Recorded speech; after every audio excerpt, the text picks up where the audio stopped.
Hi friends, welcome to Indu's kitchen. இன்றைக்கி நம்ம சேனலில் செட்டிநாடு ஸ்பெஷல் வெள்ளை பனியாரம் ரெசிபி பார்க்க போகிறோம். இது கூட நீங்கள் ஒரு கார சட்னி வச்சு சாப்பிட்டிங்கன்னா அவ்வளோ அருமையாக இருக்கும் உங்கள் டேஸ்ட்டு. காரைக்குடி சைடு கல்யாணங்கள் எல்லாத்துலேயுமே இது கண்டிப்பாக வச்சுருப்பாங்க. டேஸ்ட்டு சூப்பராக இருக்கும். கண்டிப்பாக இதை நீங்கள் ட்ரை பண்ணி பாருங்கள். அதுக்கு முன்னாடி நம்ம சேனலை சப்ஸ்கிரைப் பண்ணாதவங்க ப்ளீஸ் சப்ஸ்கிரைப் பண்ணிக்கோங்க. கூடவே பெல் ஐக்கானையும் கிளிக் பண்ணிவிட்டு ஆளுங்கிற பட்டனையும் கிளிக் பண்ணிக்கோங்க.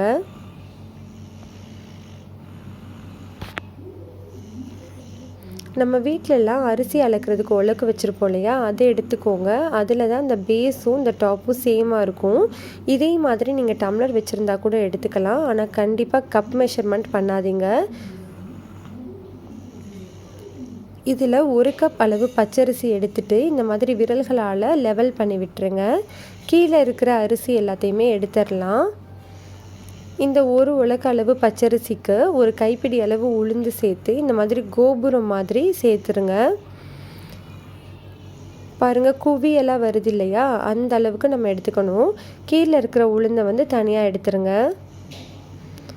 உங்களுக்கு இது கஷ்டமாக இருக்குது அப்படின்னா மெஷர்மெண்ட்டில் சொல்லணுன்னா 200 கிராம் அளவு பச்சரிசிக்கு 25 கிராம் அளவு உளுந்து எடுத்துக்கலாம். இப்போது நம்ம எக்ஸ்ட்ரா உளுந்தெல்லாம் எடுத்துகிட்டு இந்த பாத்திரத்தில் அரிசியும் உளுந்தையும் சேர்த்துடலாம். இதை நல்லா கழுவிட்டு ஒரு 1 மணி நேரம் நல்ல தண்ணியில் ஊற வச்சுருங்க.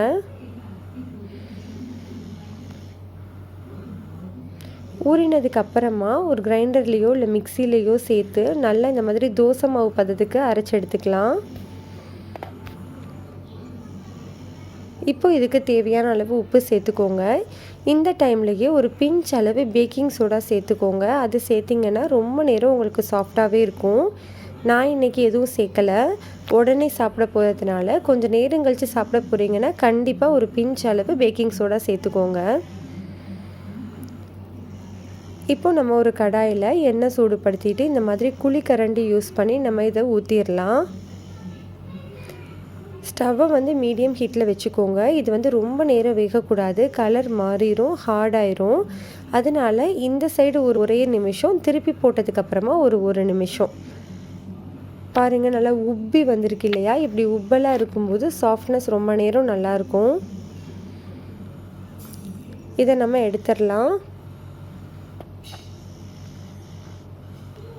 இதே மாதிரி நான் இன்னொன்று செஞ்சு காட்டுறேன்.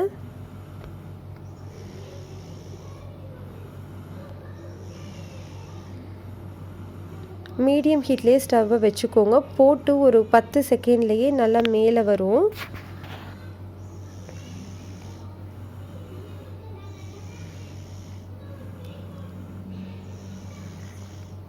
பாருங்கள், இந்த எண்ணெயை மேலே தெளிக்கும் போது நல்லா பூரி மாதிரி உப்பலாக வரும். வந்ததுக்கப்புறமா திருப்பி போட்டு ஒரு நிமிஷத்தில் டக்குன்னு எடுத்துடணும்.